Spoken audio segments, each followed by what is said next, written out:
going to be feeding some baby birds today, some little chicks, African gray, and lovebird.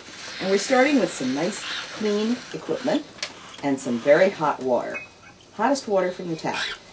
And some KT Exact hand feeding formula, which we're adding to the hot water till we get it to a nice consistency to put in our feeding tubes. And we're going to start by mixing it in with the hot water and letting it sit for just a second because it thickens as it sits. The feeding tube has been soaking in not only water but a little bit of Clorox because you don't want to have any contamination in your equipment. And since these babies are being fed 3 times a day, you got them with a lot of food and stuff routinely. So let's start with a little baby lovebird. And these babies are kept in paper bags because they would still be in a nest in a tree and in a hole.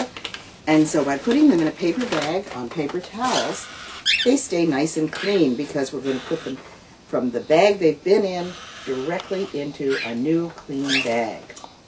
This little lovebird is about 3 weeks old right now, and it's always hungry. But once you feed it, it settles down really quickly.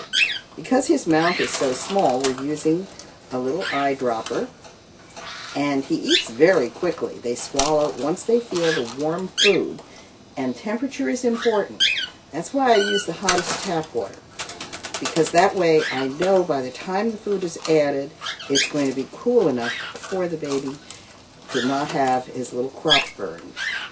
And this guy will wolf down a fair amount of food before he says enough. A little bit more or not? A little bit? There you go. Good baby. But now he's saying that's probably about all I want. And you can see his little crop is actually quite nicely rounded at this point, even though it's still covered by fuzz because his feathers haven't come in to cover them up yet. So we're going to take him and we're going to wipe his face, always wipe the face, and put him in a nice clean bag. And then we can move on to our next bird. And this one is also 3 weeks old. Well, actually 4. In fact, today it is exactly 1 month old. And this is a baby African gray. This is one of the Congo African grays. And because it's a lot bigger, it eats a lot more. So we're going to be feeding it with a little device that I've put together, and it's a kitten nursing bottle. But I've taken a piece of airline tubing and I have put it in the end of the nursing bottle. And the baby will not be harmed because the tubing is nice and soft, and I have flamed the end of the tubing so that it is even more rounded than it would be otherwise. He's an enthusiastic eater, as you see, and because he eats so much, we try to get more into the bottle. The one drawback of these little kitten nursing bottles is that they're a little stiffer than I would like, and it makes it somewhat hard to suck the food up into it. But once the food is there, he'll eat it with great vigor. The length of the tube is such that if he wants to swallow the tube pretty far down, he can. And he frequently does. But you can also feed him directly into the mouth, always going in from the left side, so that you don't have any problems with choking. Let's see whether his tummy is full at this point. Can we wipe your face, please? Thank you very much.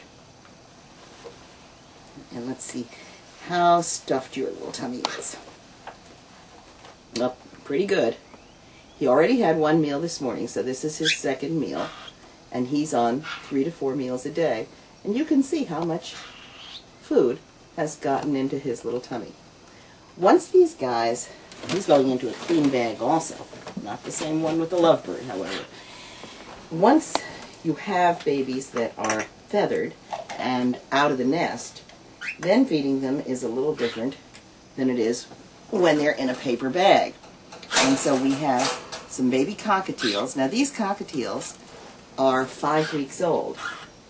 And so they're already in a cage. They perch sometimes, but not all the time. And their feeding behavior is to beg. These guys would be out of the nest at this age in the wild. They would have fledged, but the parents would be following around after them and feeding them when they beg. And so you get this classic begging sound that they make, which is sometimes wearing when they decide they're hungry before you're ready to feed. And while they could be fed with a larger bottle, because they're weaning actually, the little silver one is the oldest of the crowd. Excuse me, you got some on your face. Why, he's the one that is eating the least, and he is also the one that is probably going to jump down and go adventure around the living room a little bit, because he knows he's a big bird already. Because I don't want to run the risk of a bird killing itself on its first flight, these little guys already have had the feathers on one wing trimmed, so that when he does jump down, oh, we're getting really messy here. Let's wipe our little faces. There we go. Much better. When he does jump down, he can't go very far. He'll just go down on an angle, and then we can retrieve him. But you can see how the two younger ones, and these are all 2 days apart, are still campaigning loud and strong for food while he's thinking about what's going on in the rest of the world. Their cries actually trigger him to think about a little bit more food. So here he comes to say, yeah, well, maybe a little bit more. But I'm not really that interested in it. These other guys really are into it. And that's how we feed our baby birds at Animal Exchange. And that's why we have babies that are wonderfully tame pets. They think they're as much people as birds, and they will live for a wonderfully long time when they get off to a good start. We have a little bit more face cleaning to do, but that's all there is to hand feeding baby birds at Animal Exchange. There you go, guys, back you go.